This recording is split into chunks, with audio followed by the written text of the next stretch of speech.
Welcome back to another deep dive into the world of true crime and art heists.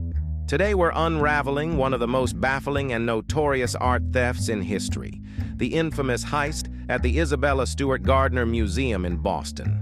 This is a story filled with intrigue, audacity, and mystery. It's a tale that has captivated art lovers, investigators, and conspiracy theorists for decades. Our story begins on the chilly night of March 18, 1990.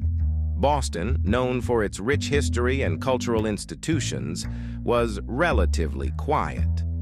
But inside the stately walls of the Isabella Stewart Gardner Museum, something extraordinary was about to unfold.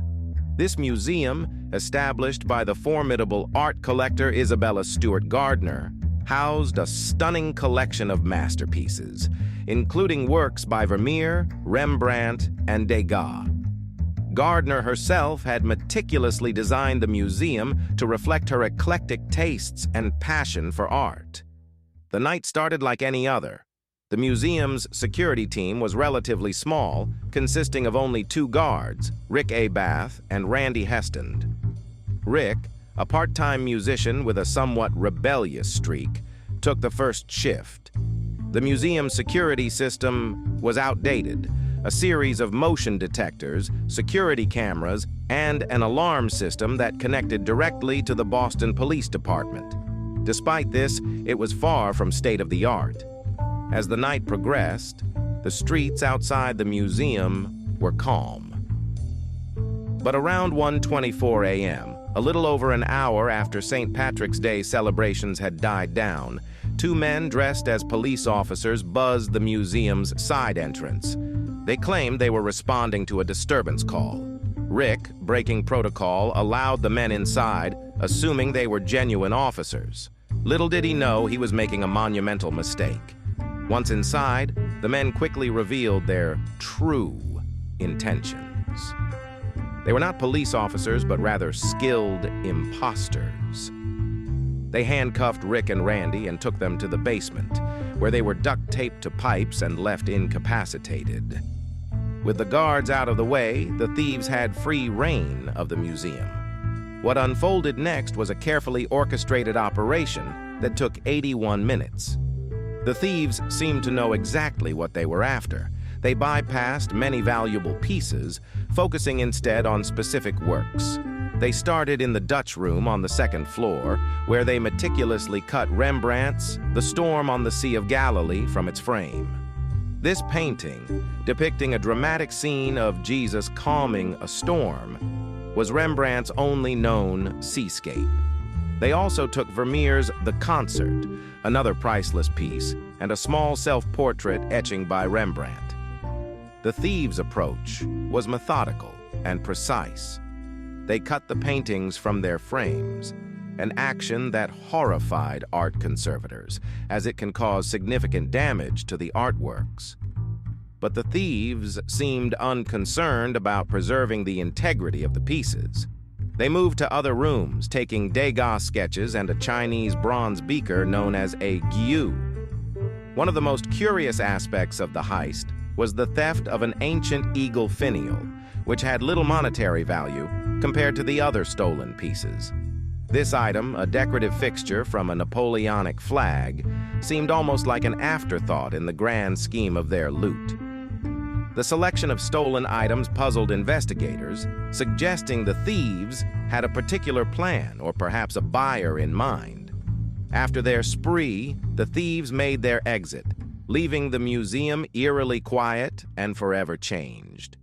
The total value of the stolen art was estimated at around $500 million, making it the largest art theft in history. The museum staff discovered the crime the next morning, and panic ensued. Law enforcement, including the FBI, quickly got involved, but the investigation was immediately hampered by the lack of physical evidence and the museum's outdated security measures. Now let's rewind and delve into the planning of this heist.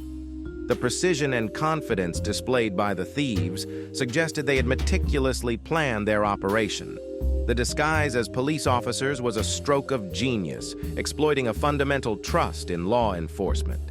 they likely conducted surveillance on the museum, noting the shift changes, security routines, and the layout of the museum.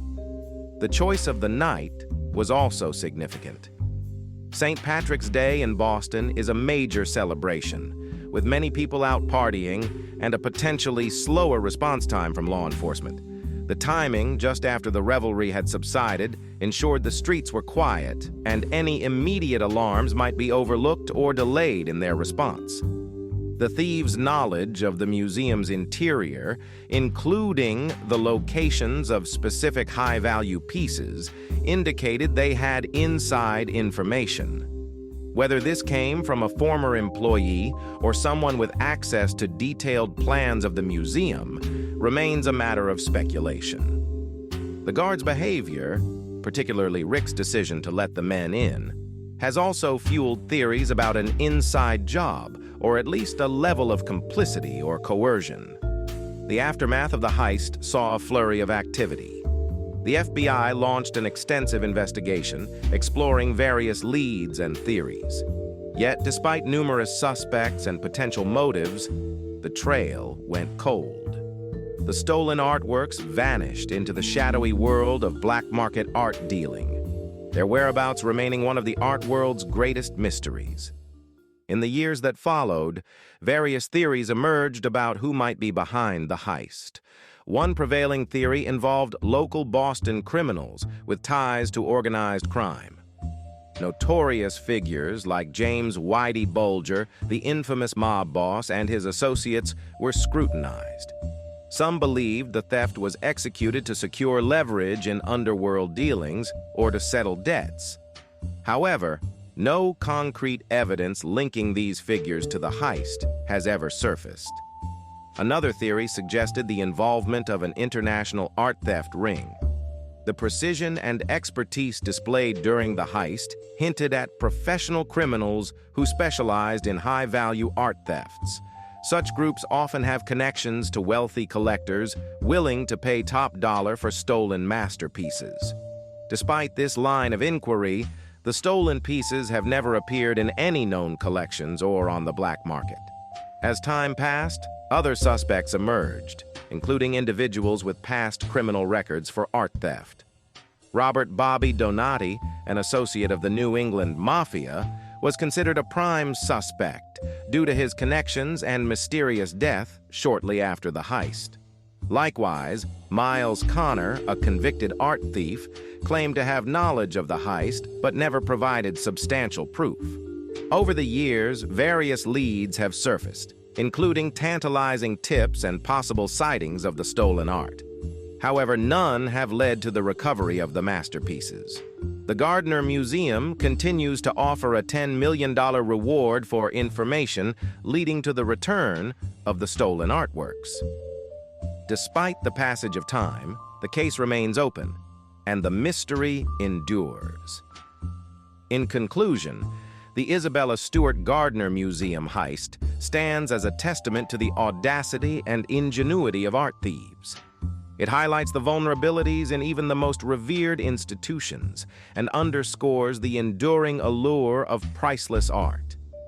The stolen masterpieces, cut from their frames and whisked away into the night, remain missing, their fate unknown.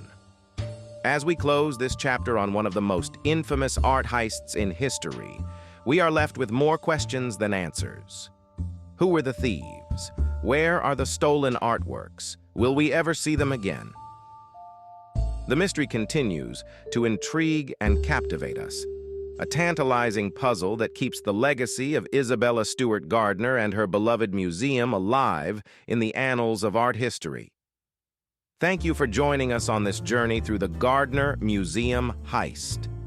If you enjoyed this deep dive into the world of art theft, don't forget to like, comment, and subscribe.